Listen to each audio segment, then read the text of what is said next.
के इतिहास में एक सबसे बड़ी वाइकिंग शिप थी और 1000 साल पहले वाइकिंग्स उस शिप को यूज करते थे। सिगर्ड उसी वॉसबर्ग शिप पर रिसर्च कर रहा था। 3 सालों की कड़ी मेहनत के बाद सिगर्ड ने वाइकिंग से जुड़े हुए काफी एविडेंस कलेक्ट कर लिए थे। उसे कई सारे आर्टिफैक्ट्स भी मिले थे और इसी के बारे में सिगर्ड म्यूजियम की फंड रेजिंग मीटिंग में सबको बता रहा था। अब वहां बैठे हुए लोगों को सिगर्ड के काम से सेटिस्फेक्शन नहीं था और सिगर्ड को आगे की रिसर्च और छानबीन के लिए डोनेटर्स के फंड की ज्यादा जरूरत थी। यहाँ सिगर्ड को बाजी अपने हाथ से जाती हुई दिखाई दे रही थी, तो वो अपनी लेटेस्ट फाइंडिंग डोनेटर्स को बताने लगता है। सिगर्ड उन्हें कुछ आर्टिफैक्ट्स दिखाकर यह कहता है कि हमें पहली बार वाइकिंग क्वीन आर्सा की कब्र से यह मिला है। आर्सा की वॉसबर्ग ग्रेव बहुत ही अलग थी और यह सभी आर्टिफैक्ट्स हमें आर्सा के साथ कब्र में दफनाए हुए मिले थे।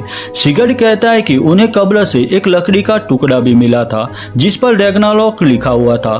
वही एक कार्विंग भी मिली थी जिस पर लिखा हुआ था कि इंसान बहुत कम जानता है, यानी कि कोई खास चीज है जिससे हम अब तक अनजाने। कार्विंग पर भी सिगर्ड ने बहुत रिसर्च की थी और उस कार्विंग पर भी अलग शेप में रैग्नारोक लिखा हुआ था। सिगर्ड के मुताबिक अगर उसे इस पर रिसर्च करने के लिए डोनेटर्स ने फाइनेंशियल हेल्प की तो यह इतिहास की एक बहुत बड़ी खोज होगी। लेकिन रैग्नारोक का नाम सुनकर सभी डोनेटर्स सिगर्ड पर हंसने लगते क्योंकि उनके हिसाब से रैग्नारोक सिर्फ एक कहानी थी।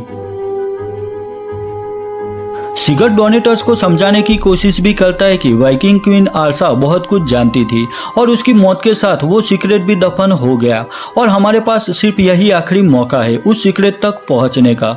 सिगर्ड यह भी कहता है कि रैग्नारोक कोई मिथ नहीं बल्कि एक सच्ची कहानी है, लेकिन अब भी डोनेटर्स को सिगर्ड की बातों पर यकीन नहीं था। डोनेटर्स म्यूजियम के हेड हेनरी से भी कहते हैं कि क्या आप ऐसे ही हमारे डोनेट किए गए पैसे वाइकिंग की नॉनसेंस डिस्कवरी पर खर्च करते हैं।